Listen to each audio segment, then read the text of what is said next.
हम चाहते तो है बहुत कुछ पाना, पर इसमें सफल नहीं हो पाते।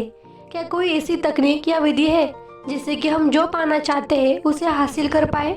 हाँ, एक ऐसी विधि है जिसका ज्ञान बहुत कम लोगों को है। आज ये कहानी आपकी आंखें खोल देगी और आपको असीम ज्ञान देगी जिसका उपयोग बहुत कम लोग ही कर पाते हैं। एक साधु घाट के किनारे अपना डेरा डाले हुए था। वहाँ वह धुनी रमा कर दिन भर बैठा रहता और बीच बीच में ऊंची आवाज में चिल्लाता, जो चाहोगे वो पाओगे, जो चाहोगे वो पाओगे। उस रास्ते से गुजरने वाले लोग उसे पागल समझते थे। वे उसकी बात सुनकर अनसुना कर देते और जो सुनते वे उस पर हंसते थे।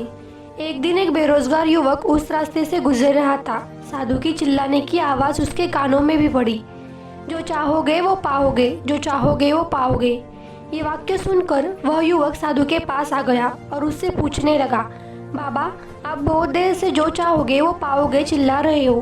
क्या आप सच में मुझे वो दे सकते हो जो मैं पाना चाहता हूँ?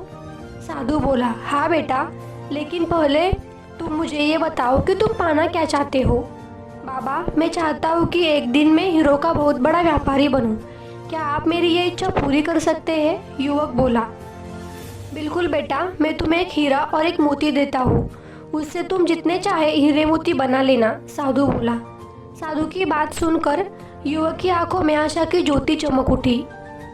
फिर साधु ने उसे अपनी दोनों हथेलियां आगे बढ़ाने को कहा। युवक ने अपनी हथेलियां साधु के सामने कर दी। साधु ने पहले उसकी एक हथेली पर अपना हाथ रखा और बोला, बेटा, यह इस दुनिया का सबसे अनमोल हीरा है। इसे समय कहते हैं। इसे जोर से अपनी मुट्ठी में जकड़ लो। इसके द्वारा तुम जितने चाहे उतने हीरे बना सकते हो। इसे कभी अपने हाथ से निकलने मत देना। फिर साधु ने अपना दूसरा हाथ युवक की दूसरी हथेली पर रखकर कहा, बेटा, ये दुनिया का सबसे कीमती मोती है। इसे धैर्य कहते हैं। जब किसी कार्य में समय लगाने के बाद भी वंचित परिणाम प्राप्त न हो तो इस धैर्य नामक मोती को धारण कर लेना। यदि यह मोती तुम्हारे पास है तो तुम दुनिया में जो चाहे वो हासिल कर सकते हो। युवक ने ध्यान से साधु की बात सुनी और उन्हें धन्यवाद कर वहां से चल पड़ा। उसे सफलता प्राप्ति के 2 गुरु मंत्र मिल गए थे। उसने निश्चय किया कि वह कभी अपना समय व्यर्थ नहीं गवाएगा।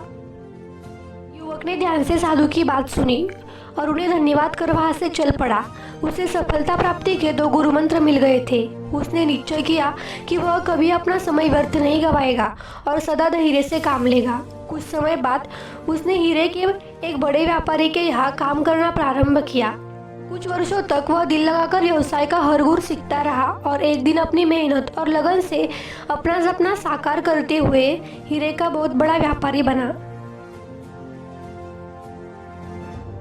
इस कहानी से हमें ये सीख मिलती है कि लक्ष्य प्राप्ति के लिए सदा समय और धैर्य नामक हीरे मोती अपने साथ रखें। अपना समय कभी व्यर्थ ना जाने दे और कठिन समय में धैर्य का दामन ना छोड़े। सफलता अवश्य प्राप्त होगी। ये 2 गुरु मंत्र हमेशा याद रखना और इसका उपयोग करना।